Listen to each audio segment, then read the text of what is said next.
हमें कहा गया है कि हम p के लिए हल करें और हमें नामसावत दी गई है -3p तफरीक 7 छोटा है p जमा 9 से। तो सबसे पहले हम जो है p को जो है एक जानिब अकेला कर लेंगे और उसके लिए हम क्या करेंगे, हम जो p यहाँ पर दाएं जानिब है इससे यहाँ से ख़त्म करेंगे, इसे तफरीक कर दें यहाँ से दाएं जानिब से। तो अगर हम इस नामसावत को सही रखना चाहते हैं तो अगर हम दाएं जानिब से p तफरीक कर रहे हैं तो बाएं जानिब से भी तफरीक करना होगा। तो बाएं जानिब जो है -4p हो जाएगा तफरीक 7, ये छोटा है p के साथ ख़त्म हो जाएगा और बच जाएगा 9। और अगली चीज़ जो करेंगे इस -7 को यहाँ से ख़त्म करेंगे, ठीक, ताकि p का जो टर्म है जो इस्तिलाह है ये अकेली हो जाए। तो 7 जमा करते हैं दोनों जानिब इस नामसावत में, ठीक। तो बाएं जानिब -7 और 7 ये ख़त्म हो जाएगा, रह जाएगा -4p और दाएं जानिब 9 और 7 ये हो जाएगा 16 और ये छोटा है, ठीक। तो -4 जो इसका अददी सर है p का, इससे तकसीम कर देते हैं दोनों जानिब। तो अब जो है -4p को तकसीम करते हैं -4 से, ठीक। तो ये दोनों ख़त्म हो जाएंगे, -4 के साथ p रह जाएगा और 16 को तकसीम करेंगे -4 से। तो यहाँ पर ये चीज़ जहन में रखिएगा कि हम जो है तकसीम कर रहे हैं एक मनफी अदद से एक इस नामसावत को। तो अगर हम किसी भी मनफी अदद से तकसीम करें या ज़रब दें दोनों जानिब किसी नामसावत को, तो नामसावत जो है वो तब्दील हो जाएगी, इसकी निशानी जो है वो उलट जाएगी, ये चीज़ जहन में रखिएगा। तो p बड़ा है -4 से, ये इस तरह हो जाएगा, ठीक। और इसे जो है हम नंबर लाइन पर बनाकर देखते हैं। ये यूँ कहें कि ये -5 है, -4, -3, -2, 1, यहाँ -1 है, 0, बल्कि मैं इसे सही करके लिखता हूँ, -1, 0, 1, इस तरह ये सिलसिला चलता रहेगा।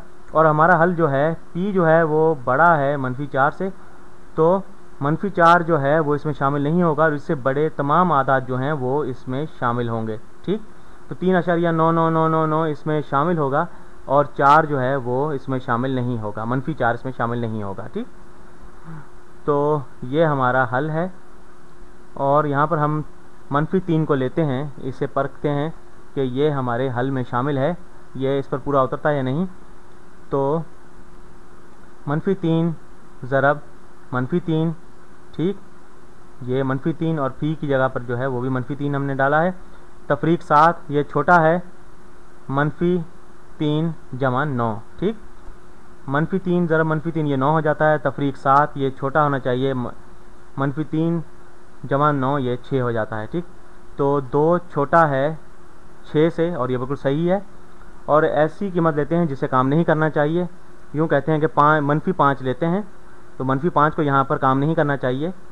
तो -3 ज़रब -5 तफरीक 7 ये छोटा होना चाहिए, ये देखते हैं आया छोटा है या नहीं। -5 जमा 9, -3 ज़रब -5 ये 15 हो गए, तफरीक 7 ये छोटा नहीं होना चाहिए यहाँ पर, और ये हो गए 4, 15 तफरीक 7 ये हो जाते हैं 8 और ये छोटा है 4 से, ये बिल्कुल सही नहीं है और इसलिए जो है -5 जो है इसे काम नहीं करना चाहिए और ये बिल्कुल काम नहीं कर रहा है यहाँ पर। और आप जो है अगर बिल्कुल आजमाना चाहें -4 को, तो -4 जो है इस मसावत पर पूरा नहीं उतरेगा, लेकिन इससे मुतालिका मसावत पर यकीनन पूरा उतरेगा। और ये है -3p तफरीक 7 बराबर है p जमा 9, इसे इस पर पूरा उतरना चाहिए, लेकिन इस मसावत पर, ये नामसावत पर पूरा नहीं उतरेगा, इसे इस मसावत पर पूरा उतरना चाहिए जो मैंने दाएं जानिब बनाई है। और देखते हैं कि यह -4 जो है आया इस मसावत पर, जो मुतल्लिका मसावत है इस पर पूरा उतरता है या नहीं।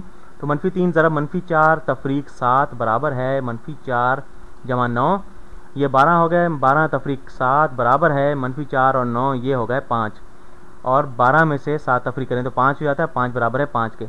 तो इसलिए -4 जो है इस मुतालिका मसावत पर पूरा उतरता है, लेकिन इस नामसावत पर पूरा नहीं उतरेगा। ठीक, और यहाँ पर अगर ये इस मसावत में जो है इस बराबर की निशानी के पर अगर ये छोटा है की निशानी होती, ठीक, अगर ये डाल दें हम यहाँ पर, तो 5 छोटा है 5 से, जो कि बिल्कुल सही नहीं है।